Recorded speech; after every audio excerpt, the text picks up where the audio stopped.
Salut les amis, c'est Ben de Gore Factory, me revoilà avec Antoine. Salut. On va vous faire une petite vidéo de présentation de Conquest où là on va jouer uniquement avec le contenu du starter 2 joueurs et on va vous expliquer en toutes les règles. Déjà voici le contenu du starter. Donc dans le starter 2 joueurs vous avez 600 points exactement de chacune des deux armées présentes. Donc vous avez les 100 royaumes qui est la faction humaine avec un personnage, des cavaliers, des arbalétriers et des hommes d'armes. Ensuite vous avez les Spears avec un personnage qui a déjà rejoint son régiment, des unités de drones, une autre unité de drone, des brutes drones et une abomination qui est un monstre. Donc vous pouvez voir, il y a des cartes aussi. On a posé des cartes au niveau. Donc comment on fait déjà pour commencer à Conquest? Il faut déjà faire sa liste d'armées. Donc pour faire sa liste d'armées, c'est simple. Vous allez devoir prendre un personnage. Donc là, en l'occurrence, je vais vous le montrer avec les 100 royaumes qui sont devant. On va prendre un noble lord monté. Donc le noble lord, lui, va avoir un certain nombre de régiments qui vont être limités et des régiments qui sont obligatoires en fait. Vous avez le droit d'en prendre jusqu'à 4 par personnage. Donc le starter bien entendu est complètement jouable pour les deux factions. Parce qu'en fonction du personnage, il va vous débloquer certaines unités et il va pas avoir accès à d'autres. Donc là en l'occurrence le noble lord, qu'il soit monté ou à pied, il a les mêmes. Donc là monté, il va avoir accès en unité obligatoire aux hommes d'armes, aux arbalétriers, et en option limitée, en unité limitée, la cavalerie. C'est-à-dire qu'en fait, vous ne pouvez pas jouer un noble avec 3 unités ou 4 unités de cavalerie. Vous ne pouvez pas dépasser le nombre d'unités limitées par rapport au nombre d'unités obligatoires dans votre bataillon. Donc chaque bataillon est composé d'un personnage et de 1 à 4 unités qui le rejoignent.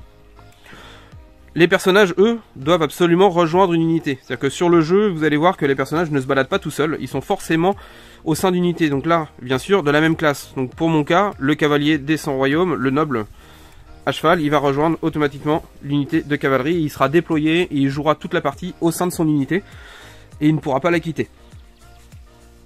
Pour les Spears, du coup, toi, ton personnage, Antoine, c'est un biomanceur. Non, c'est le ferromancien. Ferromancien. Qui est du coup une infanterie, qui se retrouve sur son stand tout seul, et vous allez le faire rejoindre une unité d'infanterie. Donc là, il va rejoindre une unité de drone. Il a donc 2 unités de base, des régiments de base, qui sont les unités de drone, et donc il a droit à 2 restreints grâce à ça, l'abomination et les brutes drones. Donc toi, t'es pile poil au minimum, il a pris les 2 restreints pour avoir, voilà, c'était le terme exact, 2 restreints, et pour avoir les 2 restreints, il lui faut les 2 unités de base minimum, donc les 2 force drone. Les drones, je sais jamais comment les appeler ceux-là. Force Grown Drone. Force Grown Drone. C'est à moitié impossible à dire. Vous avez aussi, donc les cartes bien entendu sont fournies avec, c'est ce qu'on appelle des cartes de commandement. Elles sont fournies avec les boîtes à chaque fois, donc que ce soit dans les starters ou quand vous achetez une boîte séparément, à chaque fois vous allez avoir la carte de commandement qui est fournie avec. On va vous expliquer après à quoi ça sert. Et vous avez également des petits objectifs. Donc vous en avez 6 dans la boîte. Il y en a 3 pour les Spears et 3 pour les 100 royaumes. Donc là, Antoine a amené les siens peints. Donc c'est 3 marqueurs objectifs qui vont vous servir pour les objectifs en fonction du scénario. Et on va passer tout de suite au tour 1, parce que à Conquest, comme vous avez pu le voir sur les vidéos précédentes, il n'y a pas de phase de déploiement. On commence directement par la partie. Donc début du tour 1, comme je vous disais, phase de déploiement, il n'y en a pas. On attaque directement par ce qu'on appelle la phase de renfort. Donc en fait, toute votre armée va être sur le côté du champ de bataille, et vous allez lancer les dés. Les unités sont catégorisées par légère, lourde ou moyenne. Enfin dans l'ordre, légère, moyenne et lourde. Vous allez lancer un dé pour au tour 1, il y a seulement les unités légères qui vont pouvoir rentrer sur du 1, 2, 3 ou 4. Donc c'est du 4 ou moins, elles vont pouvoir rentrer sur le champ de bataille et elles vont arriver directement par votre bord de table. Elles vont commencer la partie en fait sur votre bord de table et vous allez pouvoir faire vos 2 actions de mouvement en partant de votre ligne de renfort au départ. Vous allez voir après la ligne de renfort, elle évolue au fur et à mesure des tours et elle va s'avancer. Donc moi j'ai 2 unités légères. Moi aussi. Qui sont mes crossbowmen et mes mes hommes d'armes, voilà. Donc mes 2 unités rentrent. Et toi t'en as qu'une qui rentre. Donc dans ces cas-là, vu qu'il en a une qui rentre, on sépare pas les unités. On lance vraiment un nombre, c'est un pool de dés que vous lancez par rapport au nombre d'unités légères que vous avez, et c'est vous qui décidez lesquelles vont rentrer par rapport au jet que vous avez fait. Donc là Antoine va choisir laquelle des 2 rentre. Sachant qu'il en a, c'est les 2 mêmes, mais il y en a une où il y a le personnage et l'autre il n'y a pas le personnage. Donc quand on choisit lesquels rentrent, on prend les cartes en fait des régiments correspondants et on va ensuite s'en servir pour faire ce qu'on va appeler la pile de commandement qu'on va vous expliquer juste après. Donc moi si je choisis de faire rentrer le régiment où il y a le ferromancien dedans, je prends sa carte. Précision qu'on vous a pas dit tout à l'heure à la présentation de l'armée, il y a aussi dans le starter de joueurs, vous avez également des cartes d'objectifs secondaires qu'on ne va pas utiliser aujourd'hui parce que là l'objectif est vraiment de de montrer les règles de base. Là vous venez de voir Antoine, il a placé les objectifs. On avait préalablement installé le décor. Donc la Conquest, il n'y a pas énormément besoin de décor, sachant que c'est du jeu régimentaire, comme un petit peu Warhammer Battle à l'époque. Donc vous allez bouger vos unités en blocs. Donc là on n'a pas des gros blocs parce qu'on est à vraiment petit format. Mais le format standard est plutôt entre 1500 et 2000 points. Donc vous allez avoir quand même des formats beaucoup plus gros en termes de régiment et jouer sur une table de plutôt d'1m80 par 1m20. Là on est grosso modo sur 1m20 par 1m20. Les trois objectifs, on va se dire tout simplement, chaque objectif va rapporter 1 point quand on va être dessus. Et puis ça se passe bien. À Conquest, seuls les régiments moyens peuvent tenir les objectifs et les régiments légers ne peuvent que les contester. Ils ne peuvent pas vous marquer de points, par contre s'ils sont dessus avec votre adversaire, ils vous permettent de le contester. Et les lourds aussi peuvent contrôler... Et les lourds bien sûr aussi, ouais. C'est à partir du moyen qu'on peut prendre les objectifs. Donc comme disait Antoine, là avec on va faire notre deck de commandement maintenant, on est en phase de suprématie, enfin en phase de commandement. On va faire notre deck de commandement, donc vous allez répartir vos cartes dans l'ordre que vous voulez les activer. On va faire après un jet de suprématie, donc un jet d'initiative pour savoir qui va commencer le tour et activer sa première carte. Donc ça c'est une phase très très intéressante parce qu'en fait vous allez devoir dire voilà quelle unité je vais devoir activer en premier, sachant que vous ne savez pas ce que votre adversaire va faire, parce que ça bien sûr c'est en cachet. Donc là on n'en a pas beaucoup, donc l'intérêt il n'est pas énorme. Mais vous voyez là moi je vais mettre par exemple, je vais dire je vais activer mes hommes d'armes d'abord et mes arbalétriers après, donc je vais mettre ma pile de commandement de mon côté et on va les activer à tour de rôle. Et là c'est la surprise, donc là il y a vraiment un gros mindstein, un réfléchissement à faire dans votre petite tête pour savoir qu'est-ce que vous allez activer et essayer d'anticiper ce que votre adversaire va vouloir faire. Et par exemple, vous voyez, si je veux faire quelque chose avec mon ferromancien, il faut que je mette les drones en premier, comme ça il sera sur le champ de bataille, il pourra faire quelque chose. Mais si à l'inverse je veux voir ce que l'autre va faire et qu'il j'ai rien de spécial à faire avec ce personnage, je le mets d'abord, comme ça lui il joue, et ensuite je place mes drones à l'endroit où ça me paraît plus intéressant en fonction de ce que j'ai vu de son côté. Oui, parce que je précise, parce que les personnages, quand vous tirez la carte du personnage, vous l'activez. Sauf que il ne va pas se déplacer, il va pouvoir activer ses capacités spéciales, ses sorts s'il en a, choses comme ça. Par contre, il ne va pas pouvoir combattre, il ne va pas pouvoir tirer, il ne va pas pouvoir bouger. Ça, ces actions-là, il les fera quand vous activerez le régiment dans lequel il est attaché. Donc concernant l'arrivée des renforts, donc là Antoine fait rentrer son unité de drone avec son personnage. Donc vous mesurez à partir de votre bord de table, vous pouvez faire une première action de marche, donc là en l'occurrence 5 pouces. Et vous avez une deuxième action, qui sera forcément une action de marche si jamais votre régiment n'est pas rentré entièrement sur la table. Si là en l'occurrence son mouvement lui permettait d'être sur la table dès une première marche, donc il aurait pu faire autre chose. Tirer par exemple. La seule restriction c'est quand vous venez des renforts, vous n'avez pas le droit de charger, de faire l'action de charge et d'engager encore un corps. Et la marche c'est la seule action qu'on peut faire 2 fois. Aussi. Et là quand vous avez un étendard dans l'unité, vous avez aussi l'étendard vous donne plus en mouvement sur votre seconde marche. Petite boulette que je rectifie tout de suite. Moi j'ai fait rentrer que mes arbalétriers puisque je me suis emmêlé les pinceaux en vous expliquant l'arrivée des renforts. Les hommes d'armes sont pas légers, sont moyens. Je les ai confondus avec les miliciens. Donc ils arrivent un tour après ou voilà, 2 tours après. Ils arriveront qu'à partir du tour 2 possiblement, pas au tour 1. Au tour 1 il n'y a vraiment que les légers qui peuvent venir. Donc physionomie de la phase du tour 1. Le tour 1 est terminé, nous avons juste nos 2 unités sur la table. Vous voyez les tours vont aller début du tour 2.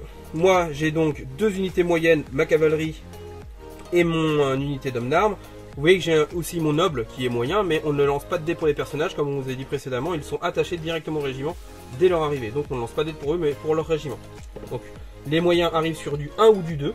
Donc là j'en ai une unité qui va venir et je vais pouvoir choisir entre mes hommes d'armes et ma cavalerie, et ça va être... Donc ça c'est les drones. Donc tu peux faire rentrer ta deuxième unité de drone.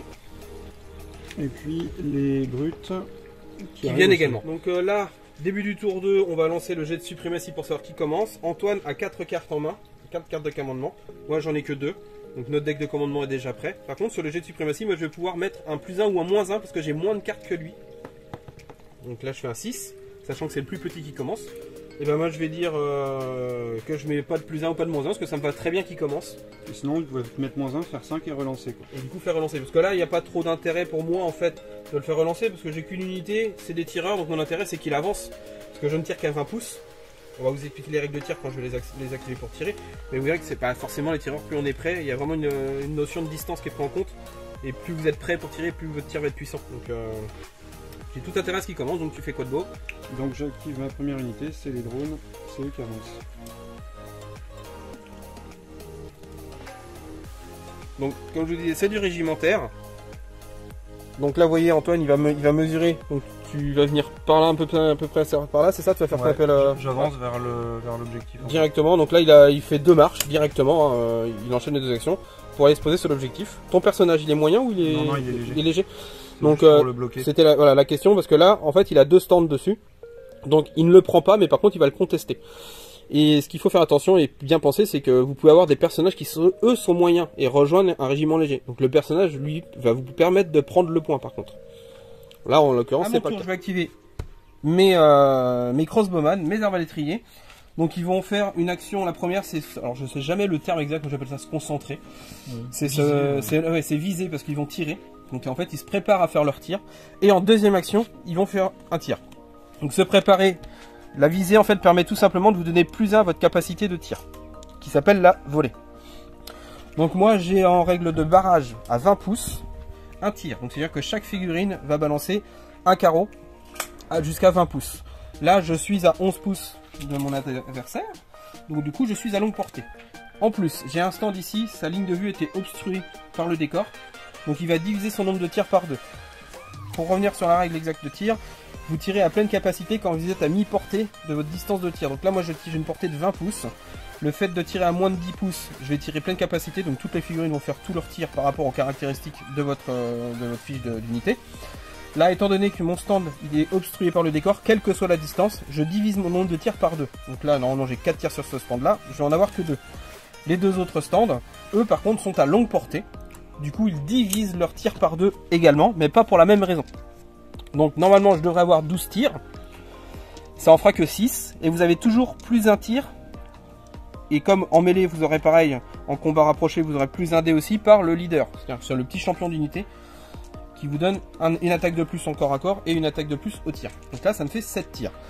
J'ai une capacité de volée de 2 de base, donc je touche à 2 ou moins, mais vu que je me suis préparé pour le tir avec l'action de visée, je vais toucher à 3 ou moins. Donc je vais faire 1, 2, 3 touches.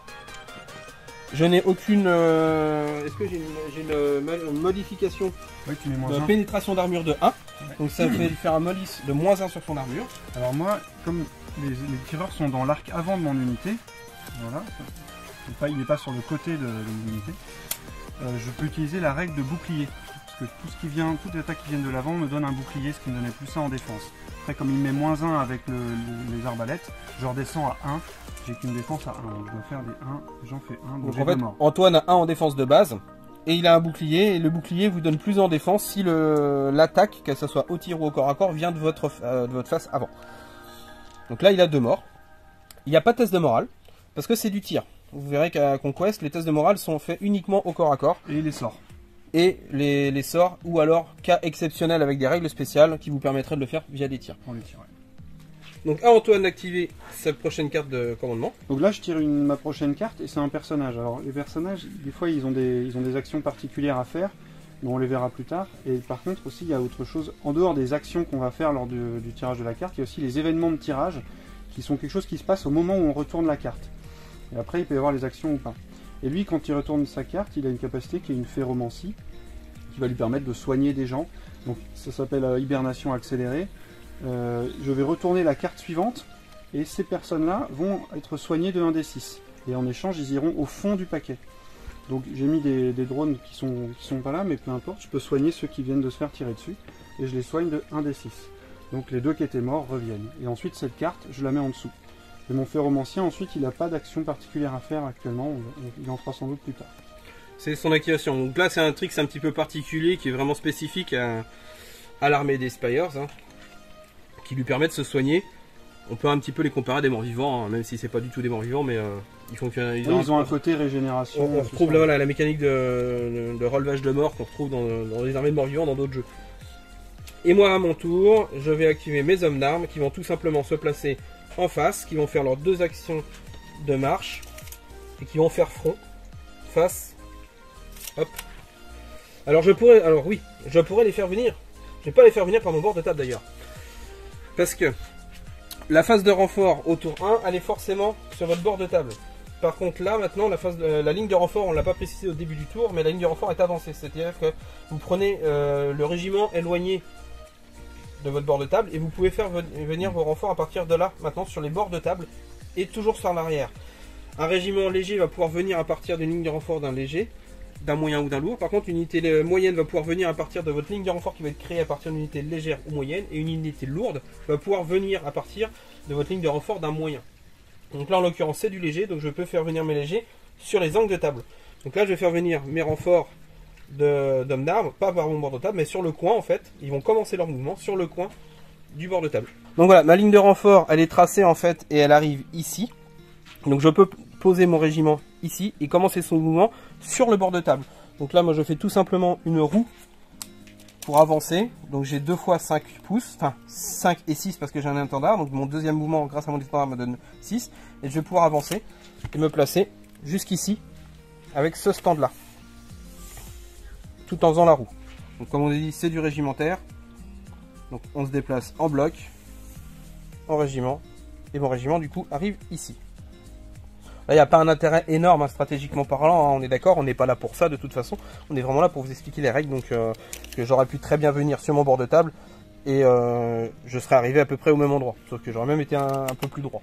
Donc début du tour 3, on a lancé nos dés de renfort. Donc moi j'avais que ma cavalerie lourde, ma cavalerie moyenne pardon, qui est rentrée. Antoine, toi tu avais ton abomination qui est rentrée. Sur un 1 ou un 2, parce que là les lourdes peuvent rentrer à partir du tour, mais sur 1 ou 2 seulement.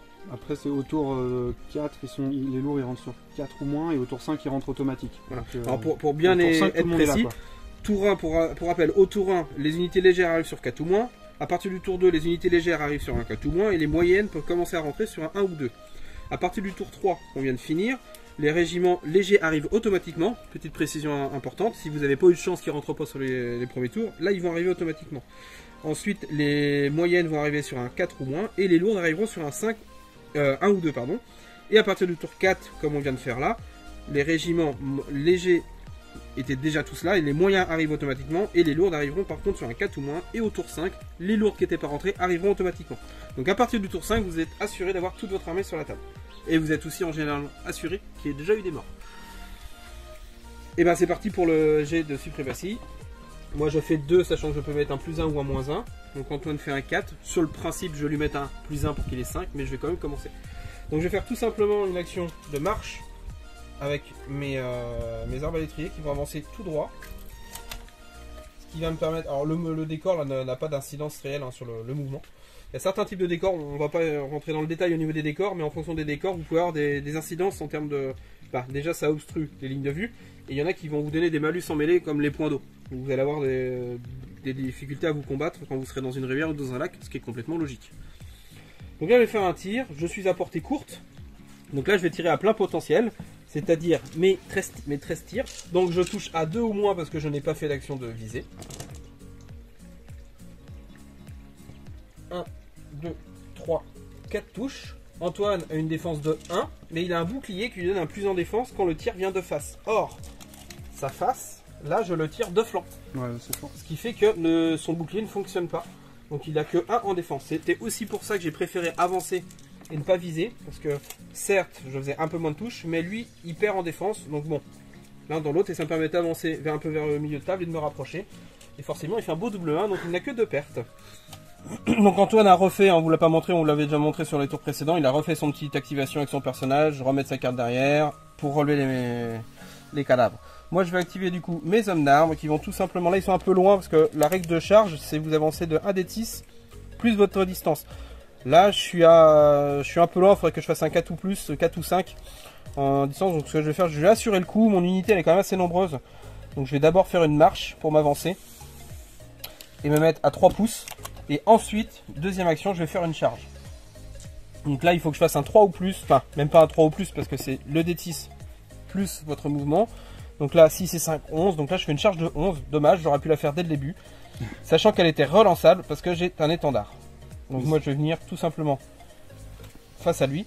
Ce qui est bien, c'est que tu m'empêches de te bloquer l'objectif avec tes médiums. Tu vas pouvoir scorer parce que je vais pas pouvoir t'empêcher de venir. Voilà, c'était alors là l'intérêt de la charge, comme je viens de dire Antoine, c'est que ça permet de prendre l'objectif.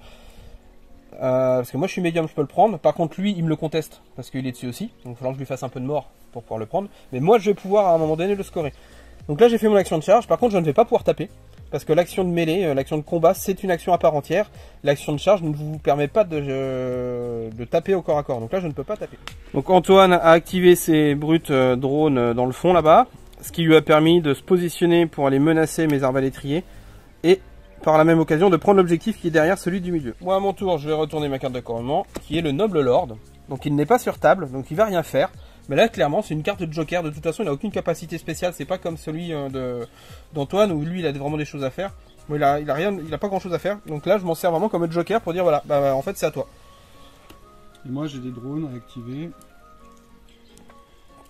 Je vais taper avec eux dans les zones d'armes. Donc, première action, bien entendu, comme j'ai fait au tir, là, tu vas te préparer à la mêlée pour pouvoir avoir +1 en clash. Donc l'action de taper s'appelle le clash en Conquest. Donc une capacité de clash de combien? De 1 je pense. De 1. Et il va passer à 2. Parce que c'est comme au tir. Ça augmente de +1 votre capacité pour le corps à corps. Donc comment ça fonctionne un corps à corps à Conquest? Donc tout simplement chaque stand qui est engagé va taper et va envoyer autant d'attaques qu'il a par figurine. Donc là il a 4 figurines par stand. Donc ce stand là va envoyer 4, ici il va en envoyer 4. Et eux ici sont aussi engagés parce qu'ils touchent par le coin. Donc c'est toutes les unités qui sont vraiment alignées ou par le coin. À partir du moment où vous touchez votre adversaire, que ce soit par un petit coin, par un petit morceau, vous pouvez le taper. Donc eux vont pouvoir taper tous les 4. Donc ça fait 12 attaques, plus le chef ça fait 13. Avec le leader. Et lui il va taper après, il a d'autres statistiques mais il va taper en même temps que son régiment. Ce qu'on vous expliquait tout à l'heure, voilà, là le régiment est activé, donc du coup le personnage s'active en même temps pour taper. Donc là il fait 5 touches, et moi maintenant je vais faire mes défenses. Donc le régiment tapé il me fait 5 touches, le personnage a tapé avec ses 2 attaques, mais ses 2 petits moignons il me fait rien. Donc il n'a pas de malus sur l'armure, donc j'ai 5 sauvegardes qui sont à 2 de base en défense, et +1 parce que j'ai un bouclier aussi, donc je passe à 3, donc j'ai une perte. On enchaîne directement avec le test de morale. À Conquest, c'est très simple. Vous avez une caractéristique sur vos figurines qui s'appelle la résolution. Donc c'est le moral. Pour chaque point de vie que vous avez perdu, vous faites un jet de résolution. Et pour chaque test de résolution qui est raté, c'est encore une figurine qui s'en va. Donc là, j'ai 2 en résolution, je le réussis. Qu'un mort. Donc ça fait qu'un seul mort. Donc j'enlève une figurine qui est mourue. Physionomie de la table au tour 4, à la fin du tour 4. Moi, j'ai fait rentrer ma cavalerie ici, en fait, pour contrecharger quand ça va mourir, parce que clairement je leur donne pas cher avec ce qui vient d'arriver en face. L'abomination qui est rentrée, qui elle a un mouvement de 10 pouces, donc elle fait 2 marches, elle fait 20 pouces, elle se pose directement sur l'objectif. Jet de suprématie, je fais 5, tu fais 2, et ben c'est à toi. Donc, il a toujours ses 13, il a toujours donc oui pardon, Antoine active ses force drone. Il a toujours ses 13 attaques, 12 plus une de leader, qui touche à 2 parce que il s'est préparé au combat. C'est moins bien que tout à l'heure. 3 touches, 4 touches. 4. Et le chef, il en fait une. Et moi je fais 4 ratés, et contre celle du chef, je la rate aussi. Donc ça me fait 5 morts. Je fais donc 5 tests de morale, de résolution. J'en réussis 4, j'en perds un autre, donc ça en fait en tout 6. Donc je vais perdre un stand là qui était à 3, plus 3 autres. Ah oui, parce que moi j'ai attaché mes stands entre eux, pour le côté pratique en déplacement. Toc. Ils sont tigés entre eux. Petit, donc on va répliquer. Les hommes d'armes ont d'abord, alors j'ai 2 solutions. C'est soit je tape avec, si je suis comme ça, j'ai 12 attaques, plus une avec le leader, ça fait 13, plus les attaques de soutien, parce que quand vous avez des stands qui sont derrière, ils peuvent attaquer en soutien et à hauteur de une attaque par stand. Quel que soit le nombre de stands, chaque stand va fournir une attaque supplémentaire. Mais là, je vais plutôt faire une reformation que je réussis, qui permet en fait de me reformer et de faire passer un stand ici, de changer la formation de mon unité, donc faire passer un stand devant. Donc le test là, c'est parce qu'il faut faire un jet de morale quand c'est une reformation en dehors d'un combat. On peut le faire en fait, c'est juste ça coûte une action, mais il n'y a pas de test de morale à faire. On modifie l'organisation de ces stands, on fait un truc comme ça. Mais quand on est engagé au combat, il faut faire un jet de morale. Si on le rate, on a des blessures en fonction du nombre de stands engagés. Voilà, l'adversaire profite de la reformation pour vous mettre des patates. Là, c'est réussi, donc il n'a pas le temps d'en profiter. Donc ça lui donne plein d'attaques en plus. Donc ça me permet d'avoir 4 attaques en plus, alors que s'il était resté derrière, il m'en donnait qu'une. Donc la poussière retombe, j'ai réussi à faire 6 morts, en fait, et Antoine s'est complètement craqué sur les dés, on les a fait en off. Hein. Donc là, il a 6 tests de morale à faire. Le régiment a une résolution de... Alors eux, ils ont une résolution de 1, mais on utilise celle du chef qui a 3. En fait, vous utilisez toujours la résolution la plus haute dans le régiment. Donc là, vu qu'il y a un personnage, vous allez utiliser la résolution de votre personnage si elle est meilleure que le régiment. En général, c'est le cas. Donc là, il fait des tests de morale à 3 ou moins pour les réussir. Au moins, et il a une capacité qu'on appelle les capacités de suprématie, qui est suppression de l'instinct de survie, qui va me permettre de relancer les jets de morale ratés. Ça tombe bien, t'en rates 4. J'en rate 4, mais je la relance, et j'en réussis 2 de plus. Donc en fait, ça fait 2 morts de plus. Donc, il perd un stand. Je perds un stand. Là, j'ai perdu la moitié, enfin, plus de la moitié de mes stands. Donc en fait, je deviens démoralisé, brisé. Donc ça veut dire que je vais avoir des malus en cas de charge, et surtout si jamais je repère la moitié de mon régiment, on est détruit d'un seul coup en fait. Donc là c'est un petit régiment, donc là ce cas de figure là pourra pas se présenter. Par contre là s'il avait une charge à faire, il aurait -2 sur son mouvement de charge. Parce que mon ferromancien. Donc déjà je vais faire la capacité spéciale où je retourne une carte de drone, je soigne un des 6, 5, donc j'en remets, ça n'arrête pas de revenir hein, ces bêtes là. J'en remets 5.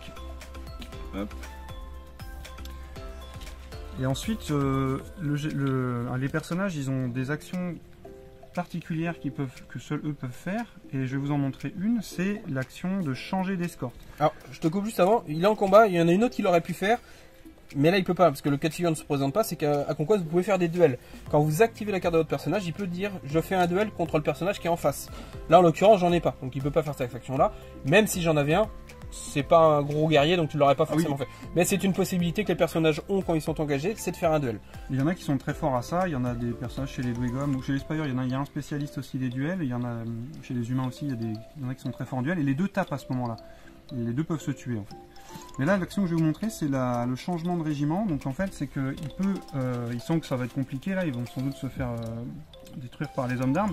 Donc en fait, il va changer de régiment. Il peut sélectionner un régiment du même type, donc l'infanterie, qui est à pas plus du double de son mouvement. Mais eux, je les ai mis très près exprès pour ça. Et du coup, en fait, il se barre. Il va chez les voisins. Donc ça va générer une action de reformation gratuite automatique en plus. Donc il se met là, et eux, ils se reforment. Voilà. Ça permet de préserver votre personnage, parce qu'en fait, les personnages, on ne peut pas les taper. Vous avez vu, je ne pouvais pas le prendre pour cible au corps à corps. Le seul moyen de taper un personnage au corps à corps, c'est avec un autre personnage et de faire un duel. Maintenant, pour tuer le personnage, il suffit d'éliminer le régiment. C'est-à-dire que là, si j'élimine son régiment, le personnage s'en va avec, il meurt automatiquement. Donc, pour le préserver, des fois, ça vaut le coup de le garder, vu les capacités de soins qu'il a, il faut pas qu'il meure. Vous de faire le pleutre et puis d'aller se barrer un peu plus grosse. Elle est pas belle. Alors, je dis ça parce que je l'affronte. Les arbalétriers vont leur tirer dessus. Donc ça peut paraître gros, les monstres peuvent paraître énormes dans le jeu. Vous voyez, il y en a des... Encore, l'abomination est loin d'être la plus grande. Mais les monstres sont gérables à ce jeu-là, même par de l'infanterie qui est un peu basique. Et c'est ça qui est bien, il n'y a pas besoin d'avoir un monstre ou d'avoir des gros persos qui tâchent, comme on voyait à l'époque dans certains jeux, pour dégommer des gros monstres. On va pouvoir le gérer.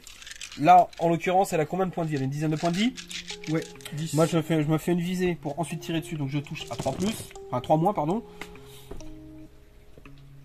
Donc je fais 6-7 touches à -1 en armure. Donc j'ai 7 défenses à 2. Et j'en défends qu'une. Et là elle perd quand même 6 points de vie. Elle perd 6 points de vie d'un coup. Il m'en reste 4. Donc vous voyez, sur 10 points de vie, j'ai réussi à lui enlever quand même 6 points de vie d'un coup. Rien qu'avec ma petite volée d'arbalète. Donc ça reste assez fragile. Enfin, c'est pas que c'est fragile, c'est que c'est gérable en fait.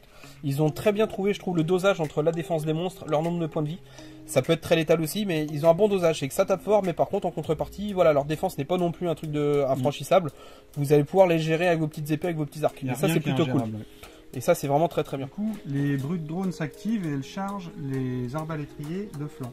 Donc là, j'étais à -6, donc la charge était automatique. Donc après ma charge, il me reste ma deuxième action, qui est l'action d'attaque. Mais avant de faire l'action d'attaque, ce qui fait partie de l'action de charge, c'est les touches d'impact, les frappes d'impact. Donc en fait, on additionne le nombre de touches qu'on aurait normalement. Eux, ils tapent à 5 attaques chacun, ça fait 15. Mais on divise par 2, arrondi à l'inférieur, et ça nous fait 7 attaques qui se font déjà avant l'action de combat, quoi. Alors les touches d'impact pour précision, c'est tout le monde n'en a pas. Bien entendu, en fait, il faut être de type cavalerie et au minimum de taille moyenne. Brute ou cavalerie, c'est ces stands de cette taille-là. Ou les monstres, qui eux vont faire des touches d'impact. Ça, c'est cadeau. En fait, vous faites la charge et vous tapez. Enfin, vous faites la charge et vous mettez des coups sur l'impact. Il y a des infanteries qui l'ont, mais c'est une règle spéciale à ce moment-là, notamment chez les Nords. Donc tu as 3 sauvegardes, 3 défenses sur les frappes d'impact. Est-ce que tu as une brute à l'impact? Avec eux, non, je crois pas. Non. La brutale impact, en fait, ça va être un malus à l'armure que vous allez donner à votre adversaire sur l'impact. Vous verrez avec la cavalerie. La cavalerie, là, ça représente l'impact de la lance. Donc là, j'en ai 3. Et je rate les 3, donc ça me fait 3 morts. Et donc déjà 3 jets de morale, parce que les frappes d'impact font aussi du jet de morale. C'est du corps à corps, donc j'en réussis 3. Oh, joli triple 1. J'en réussis 3. Par contre, je suis flanqué.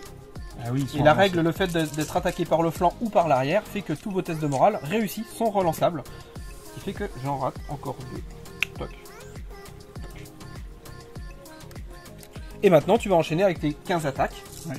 Standard. Donc là, j'aurai +1, puisque quand on fait une charge, on a +1 en clash. En fait, vous êtes concentré automatiquement. L'action de charge vous permet de vous concentrer naturellement. Donc j'ai 1, 2, 3, 4, 5, 6, 7, 8, 9, 10.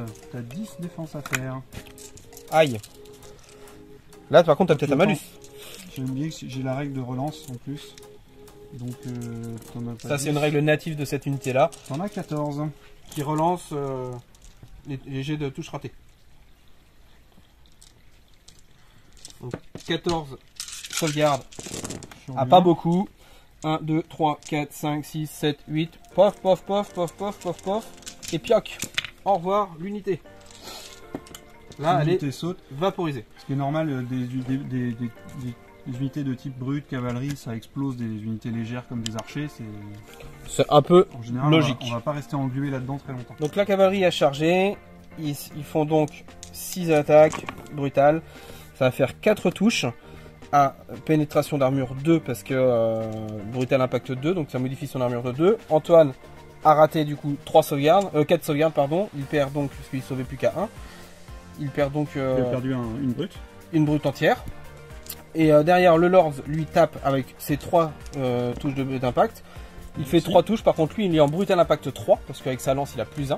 Donc ce qui fait que sa défense tombe à 0. Donc il a plus de défense, et à Conquest, quand on a plus de défense, on a plus de défense. Il n'y a pas de réussite automatique. Enfin, la réussite automatique existe pour toucher, et l'échec automatique existe aussi pour toucher.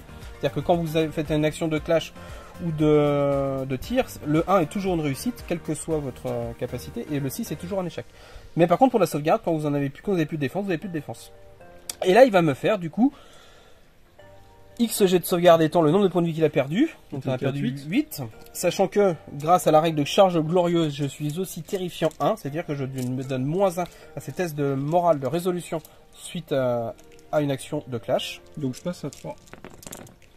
1, 2, 3, 4, 5 échecs. J'ai disparu. Et là, ils font au moral. Donc vous voyez, la cavalerie est très létale sur la charge. Donc là, c'était juste les touches d'impact. Derrière, j'avais encore mes attaques à faire. Après, celles-là, ils taquent avec leurs petits points. Donc ils ont quand même 4 attaques chacun. Il y a quand même un volume d'attaque qui est présent. Maintenant, ils n'ont pas de malus particulier. Donc contre de l'infanterie, ça va faire des dégâts. Contre du gros monstre qui va avoir une grosse défense, ou de l'infanterie très armurée, ça va être plus compliqué. Et comme tu as détruit l'unité sur ta première action, qui était juste la charge, tu as une deuxième action. Tu vas pouvoir soit te regrouper, faire un pivot, faire un mouvement, faire quelque voilà, chose. Donc je ne pourrais pas faire de charge, parce que l'action de charge, on ne peut pas la faire 2 fois. Par contre, je peux refaire une marche. Et alors là, j'ai la possibilité, vu que j'ai quand même 8 en mouvement, éventuellement, c'est d'aller faire une roue et d'essayer de sortir de la ligne de vue de l'abomination. Mais là, je vais pas avoir assez de mouvement pour le faire. Donc je vais tout simplement faire une reformation. Et on va faire front, hein. On va en passer un derrière, on va rester en 3 de front. Tu peux pas me mettre en contact avec le noble. Je vais me mettre comme ça. Donc là, Antoine active son abomination, il se positionne en fait de façon à garder l'objectif et à ne pas se mettre en contact avec le socle le stone qui est ici, donc à savoir mon noble en plus. Comme ça, lui, il ne pourra pas taper. Il sera juste en soutien. 10 attaques. Mais il prévoit pour le tour prochain parce que moi je suis déjà désactivé. Donc lui, il a 10 attaques. Ça fait 8 touches. 7 7 Ouais, j'en ai 7 touches. Moi j'ai la relance, ouais. Tu as une relance pour toucher native, qui sert à rien. Alors en parlant de relance, il y a un petit point de règle. Quand vous êtes en clash, vous avez vu qu'on n'a pas des grosses capacités de corps à corps. Quand vous avez une unité ou une figurine qui arrive à un clash 4, vous allez toucher à 4 ou moins, et vous allez gagner une relance native des 6. Ça c'est la règle standard du livre de règles concernant le combat. Quand vous avez une capacité de clash de 4 ou plus, et ben vous relancez les 6 nativement. Donc 4 ou 5 parce que le 6 c'est toujours un échec. Donc j'ai tout ça en sauvegarde. Avec -1 parce que avec -1. Et ben écoute, c'est pas trop mal parce que ça reste quand même du canasson qui a 3 en défense avec un bouclier. Donc je suis à 4. Donc je passe à 3 avec son cliff 1. Donc ça m'en fait 2 de raté. Donc je perds 2 points de vie. 2 jets de morale à -1. 2 jets de morale. Terrifiant aussi. T'as terrifiant aussi. Et bah écoute, j'ai 3 en morale pour l'unité. Par contre le Lord a un meilleure résolution. Il a aussi 3. Donc -1, donc ça fait que je passe à 2, donc je perds encore 2 points de vie, et ben j'ai un stand qui saute. Donc fin du tour, on marque les points, donc Antoine remarque un point supplémentaire, celui-ci est toujours contesté, donc ça fait un score total de 3-0 pour Antoine, et on va tout de suite attaquer et enchaîner avec le jet de suprématie du tour 5. Moi je fais 6, magnifique, toi tu fais 2, donc ce sera toi qui commence. Donc Antoine active son abomination. Et du coup elle s'inspire et puis ensuite elle tape, donc ça la fait passer à 3 relançables. J'ai l'impression que là il y en a pas mal. Oui, un monstre a beau perdre vite ses points de vie, il est létal, il est toujours aussi létal qu'il ait 1 point de vie ou 10 ou 12 points de vie. Donc tu as 7 sauvegardes, 7 défenses à -1. Il faudrait faire un petit effort par rapport à tout à l'heure, donc on n'a pas perdu beaucoup. Et ben écoute, je perds 3 points de vie quand même. 3 jets de morale. Et ben j'en rate 3, donc je perds 6 points de vie. Il me reste un stand à 2 points de vie. Bon, elle a fait son boulot quand même, la domination. Bah oui, largement. Et ben moi je vais enchaîner tout de suite avec mes petits hommes d'armes qui vont taper. Ils vont s'inspirer et ils vont envoyer la sauce. Donc 4 et 4, 8 et 4, 12 et 4, 16 et un 17 de soutien plus 1, 18 qui touche du coup à 3 ou moins parce qu'il s'inspire. Et là normalement ça devrait voler en face. Alors, tiens, si tu veux pas compter, t'as ça à lancer. Allez. Ça fait beaucoup. Là ça en fait 13. Là, 4, là mon bouclier fonctionne parce que l'attaque vient de face, donc j'ai de la défense à 2. Mais, oh, qu'est-ce que c'est que ce jet? Bon, tristesse, il devait voler. C'est un jeu de dés, hein. Il sauve sur un 1 ou un 2. J'ai fait que des 1 et des 2, c'est incroyable. Donc il perd qu'une seule figurine. Bon, en stat, il était mort, hein, clairement. On est d'accord, c'est pas grave, on refera pas l'histoire, mais normalement il va mourir. Donc là j'ai fait une reformation que j'ai réussi avec eux, pour se décaler, pour que le noble puisse taper. Donc le patron, hop, une touche. Enfin pas le patron, le leader et le chef. 4 touches. J'ai fait un 3 qui est réussi, et après... J'espère qu'elle va quand même mourir. Oui, t'inquiète pas. Donc là, elle a plus que 1 point de vie. Morale. Morale, elle est morte. Elle est morte morale. Donc, ce qui permet de libérer. Vous voyez, avec des petits bras, j'ai quand même réussi à la tuer. Bon, il ne reste plus que 4 points de vie. Mais ça prouve bien qu'un monstre peut se gérer autrement qu'avec un monstre. Donc là, on va vous montrer une petite action. Alors là, c'est un peu hors cadre de la partie. C'est plus pour vous montrer l'action parce qu'elle n'est pas très souvent utilisée, mais elle existe. Vous pouvez vous désengager. Et par là même, on va vous montrer une deuxième action possible, enfin, une deuxième possibilité de mouvement. C'est-à-dire qu'on peut passer à travers ces unités, les unités amies. Là, en fait, j'avais un régiment assez affaibli qui était là. Donc le deuxième, je l'avais collé, j'ai collé derrière. Et eux, en fait, ils vont faire un repli. Donc il y a 2 possibilités, soit je réussis mon jet de morale et je vais prendre un certain nombre de blessures, mais pas trop. Et si je rate mon jet de morale, je vais prendre beaucoup plus de blessures. Tarif. Donc mon moral, il n'est pas très élevé. 3, c'est pas bon. Donc là, théoriquement, je prends un des 6 blessures par stand engagé. Donc là, il a 3 stands engagés avec moi. Donc il prend 3 des 6 blessures, sauf si je fais des super jets. Donc là, typiquement, ça me tuerait entièrement. Donc c'est pas une manœuvre qu'on peut faire quand on est très faible comme ça, qu'on a un moral de merde et qu'on n'est plus très nombreux. Admettons que je le réussisse, je prends un des 6 blessures, ça fait 5, il me reste quand même un stand. Et l'essentiel, c'est de vous montrer ça. C'est qu'après, du coup, il se retourne et il part dans l'autre sens. Donc en fait, il part par là, il fait un mouvement de 5, il se retrouve derrière ses copains. En fait, ça peut être là, dans ce cas de figure-là, bien entendu, vous prenez toujours la résolution la plus élevée. Donc si vous avez un personnage avec une haute caractéristique de résolution, ça peut être pas mal parce que vous allez limiter les pertes. Mais vous voyez, dans le cas de figure où vous ratez avec 3 stands, ça fait en stat, ça fait 11 blessures. Ça fait beaucoup de morts. Et quand vous barrez, et quand vous réussissez, vous prenez qu'un des 6 blessures, vous tournez votre unité et vous faites une marche normale derrière. Et là, on vous a positionné l'autre régiment derrière pour montrer qu'on a le droit de traverser ces unités. Après, quand vous ratez, si vous faites une charge par exemple à travers une unité, et si vous ratez votre charge parce que votre jet n'est pas assez haut et que vous vous retrouvez en plein milieu de votre unité, bah là il y aura une conséquence bien entendu. Je vous laisserai.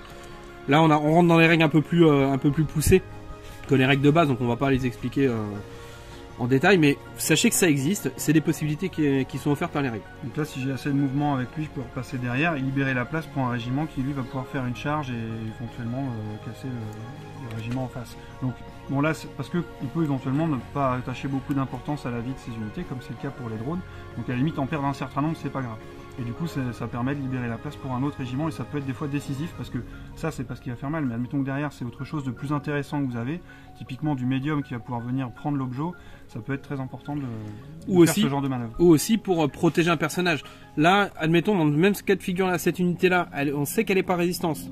L'unité que j'ai qui est engagée, qui va taper, on sait qu'elle n'est pas activée, quand elle va taper, on sait très bien pertinemment qu'elle va meuler le régiment et qu'il y a de fortes chances que le personnage saute. Ça vaut le coup de se désengager pour justement pas que je puisse taper et puis surtout vous préserver et passer derrière une autre unité pour dire bah maintenant pour m'engager il va falloir que tu fasses un choix, il va falloir que tu me rentres dans l'unité qui est plus costaud ou alors que tu quittes l'objectif aussi, que si je quitte l'objectif je vais perdre le point, donc ça laisse des choix à votre adversaire. Donc voilà, c'est une règle qui existe, faut bien la prendre en compte parce que elle n'est pas utile tout le temps, mais ça peut avoir son effet. Donc fin de la partie, donc on n'a pas été au bout, hein, mais le but c'était pas de faire une partie complète, mais c'était vraiment d'expliquer les règles plutôt basiques. On n'a pas expliqué toutes les règles comme on vous avait dit.